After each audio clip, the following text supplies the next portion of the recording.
안녕하세요. 벤탈그로입니다. 국왕보건 교육학 시험에 꼭 나오는 10가지 파트 4입니다. 치과위생사 국가고시 공부는 처음부터 책 전체를 볼 게 아니라 자주 출제된 내용을 먼저 공부해야 됩니다.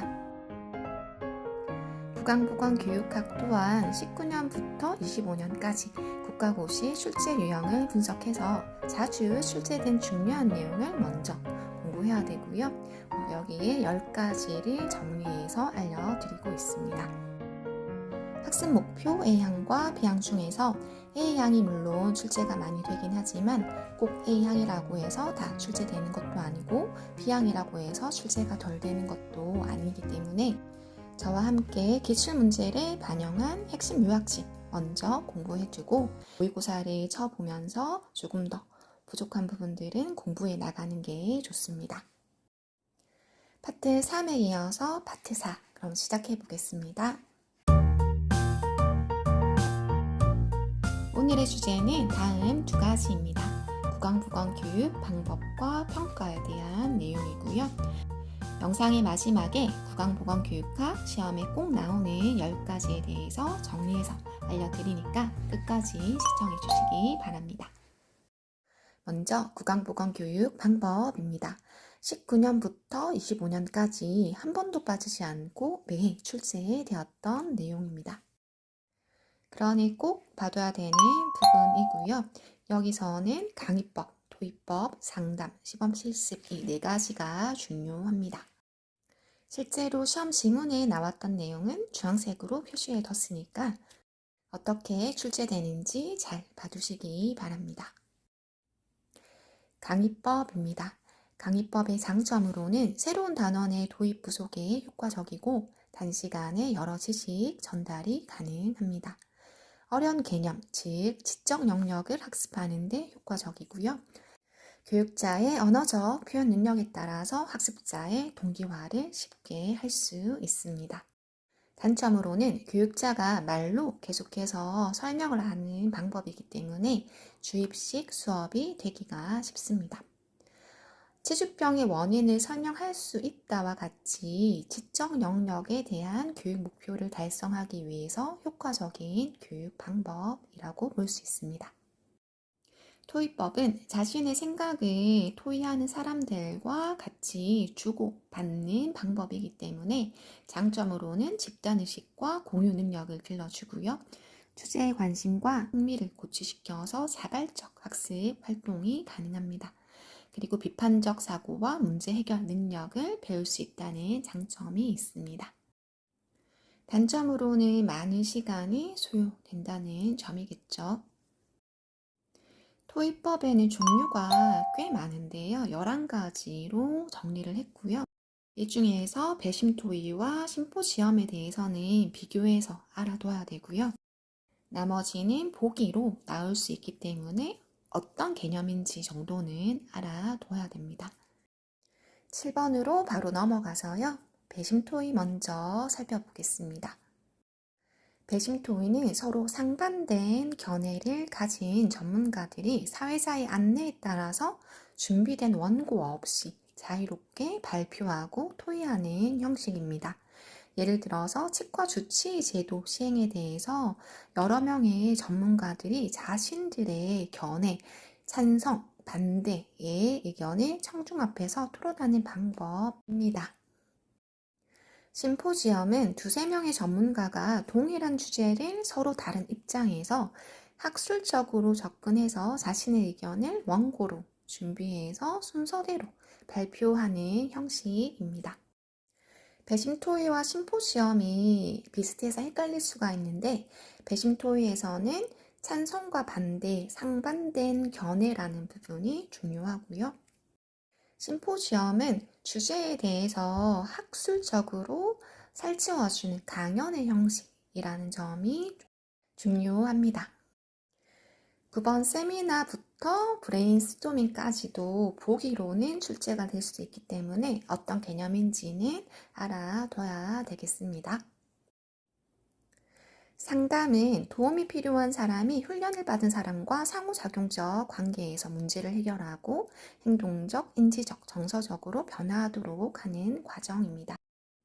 시범 실습은 교육자가 학습자에게 전 과정을 천천히 실시해 보임으로써 학습자가 관찰과 목방을 통해서 따라할 수 있도록 하는 교육 방법입니다. 예를 들어서 성인에게 악취 모형과 치간 칫솔을 이용해서 치면 세균막 관리 방법을 교육할 때 효과적인 방법이고요. 중학생에게 치실 사용법을 알려준 후에 직접 치실질을 해보도록 하는 교육 방법입니다. 즉, 치간 칫솔법, 치실 사용법과 같은 수기적인 내용을 교육하는데 효과적인 방법입니다. 제가 앞에서 얘기했다시피 구강보건 교육 방법에는 여러 가지가 있습니다. 이 중에서 네 가지가 중요한데 첫 번째 강의법, 그리고 두 번째 토의법, 세 번째 상담, 네 번째 시범 실습입니다. 나머지 부분에 대해서는 보기로 함께 출제가 될 수 있기 때문에 어떤 개념인지 정도는 알아두어야 합니다.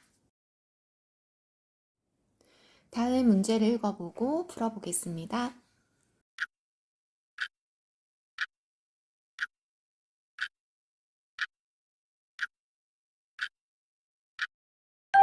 정답은 1번 강의입니다.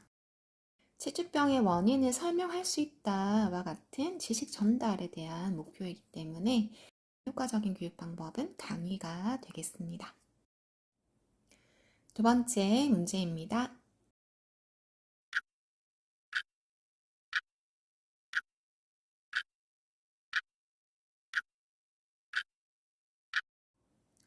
정답은 4번입니다.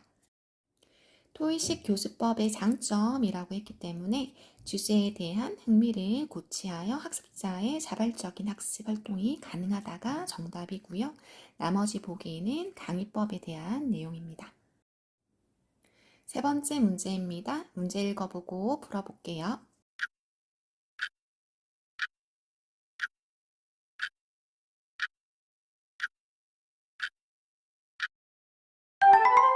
정답은 2번 배심토의입니다. 서로 상반된 견해를 가진 전문가들이 토의하는 형식이라고 했기 때문에 2번 배심토의가 되겠습니다. 네 번째 문제입니다.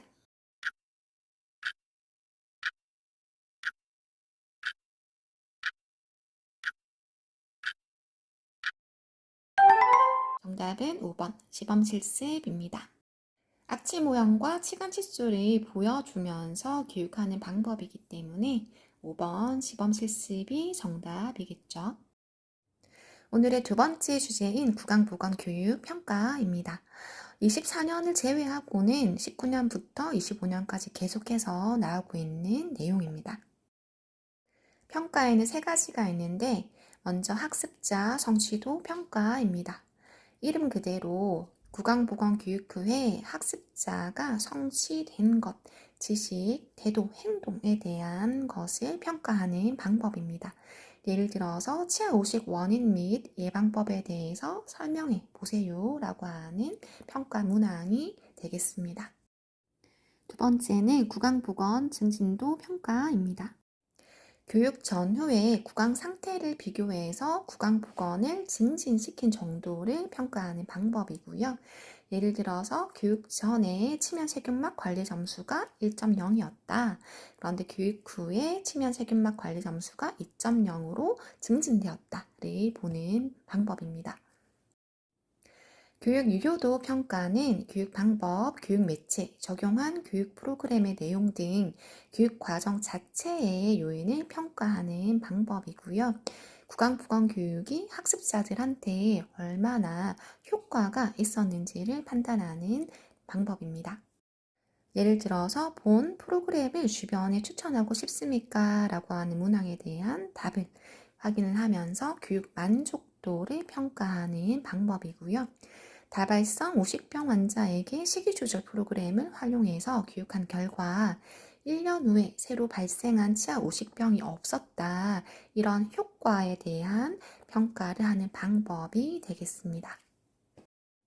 다음 문제를 읽어보고 풀어보겠습니다.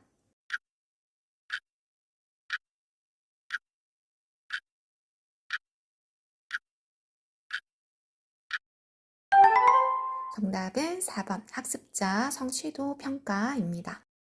문제에서 교육한 후에 변화된 지식과 태도를 평가하는 방법이라고 했기 때문에 4번 학습자 성취도 평가가 정답입니다. 다음 문제를 읽어보고 풀어보겠습니다.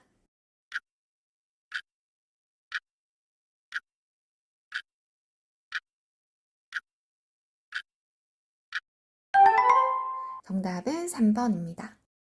교육을 실시한 후에 치면 세균막 지수가 원래는 2.0이었는데 1.5로 감소했다.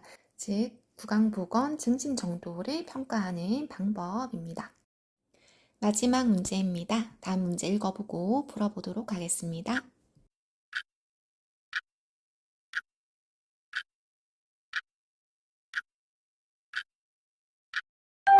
정답은 3번 교육 유효도 평가입니다. 교육한 후에 학습자에게 만족도를 평가했다고 했기 때문에 답은 3번이 되겠습니다. 구강보건교육학 파트 1부터 4까지 시험에 꼭 나오는 10가지에 대해서 얘기했습니다.